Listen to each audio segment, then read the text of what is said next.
welcome back to A Touch of Evil. It's the beginning of turn 6, and I have, of course, corrections to make. And the first one being way back at the beginning of turn 4, I believe it was. We had the Harbor Master, sorry, not the Harbor Master. We had the, yes, we had the Harbor Master turn into a villain.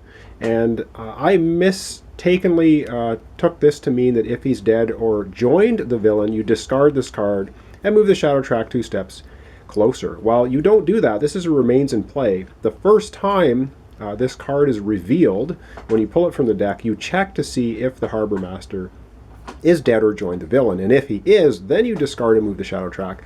I discarded this when we got the Harbor Master turning into the Bog Fiend. So this is actually remains in play, and our shadow track moves back 2 spaces. So that's going to remain on the board. It's still, we have to do an honor check to find out town secrets, town elder secrets. However, Dr. Manning died a horrible and hideous death, and every time a town elder is killed, you move, you advance the shadow track 2 spaces. So that cancels out the moving back. So moving back, moving forward, the shadow track is where it is supposed to be. All right, that takes care of clarifying that. And now I guess we're just getting right into the turn. So up first, Liliana. Going to see how far she can move. 2. Oh boy, that's awful. And there's nothing she can do to move any farther, so she's just going to go 1, 2, and move to Nowhereville. Okay, that's pretty sad. And she's not, I don't think she's going to do anything. I don't think she wants to reveal the secrets of Lord Hanbrook, because he could be evil as well, and we already have 4 evil townsfolk that joined the Bog Fiend, and that is enough. Wow, what a very uneventful Liliana Lost Soul turn. So let's just go over to Argot Blackwell, Master Hunter, and we'll see how far he can go. 3. Equally horrible. And I think he's just going to go 1, 2, 3 and move over to another non-space.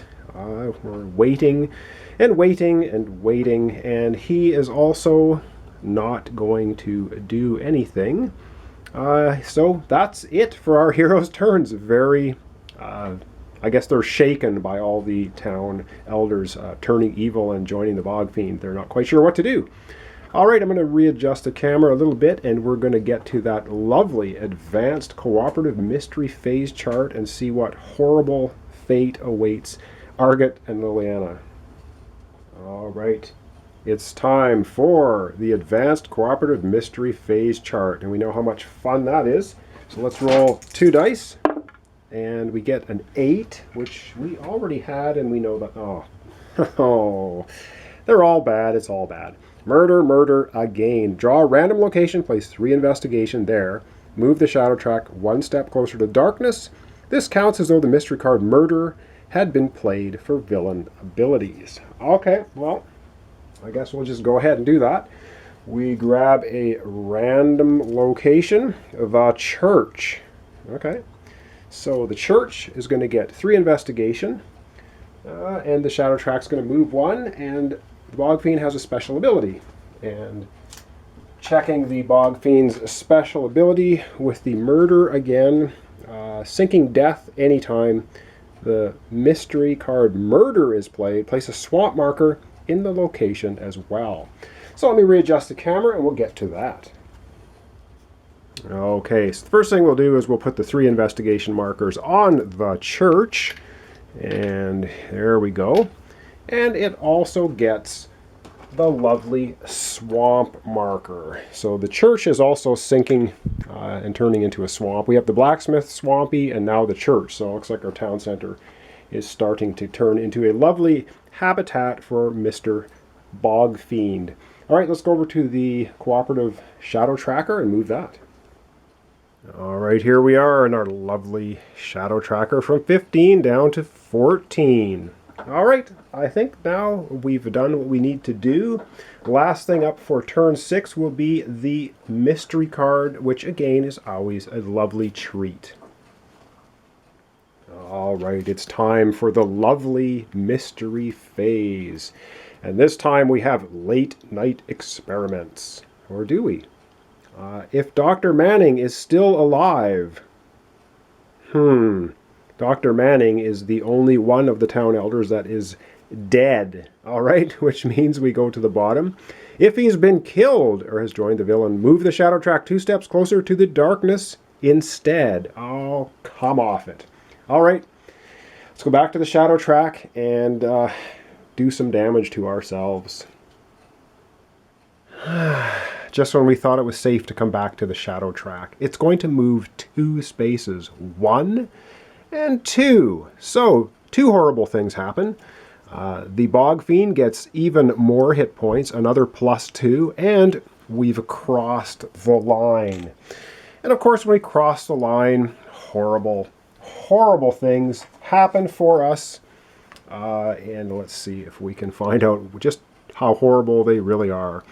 And I believe it is Bog Stink. When the shadow track crosses into a new stage, which it just did, shuffle the lair deck, automatically activate the Sinking Countryside event, result on the villain's minion chart at a random location. Then place a mosquito swarm at every space on the board with a sunken marker.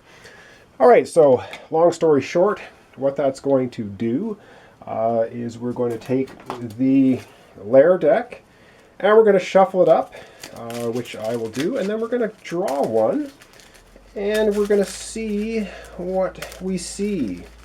All right, so let me just get to shuffling that and we'll come back and make a draw. Okay, so without consulting the chart too much, we've done this before. We draw a random location. We're going to put 2 investigation tokens at it and a swamp marker. Now, if a swamp marker lands on another swamp marker, it turns into sunken space. And if any place has a sunken marker on it, it gets a mosquito swarm. So we draw the top shuffled card from the deck and we get the lighthouse. Okay, and the lighthouse is right here. It gets a swamp marker. It gets 2 investigation tokens, but there was not already a swamp marker there.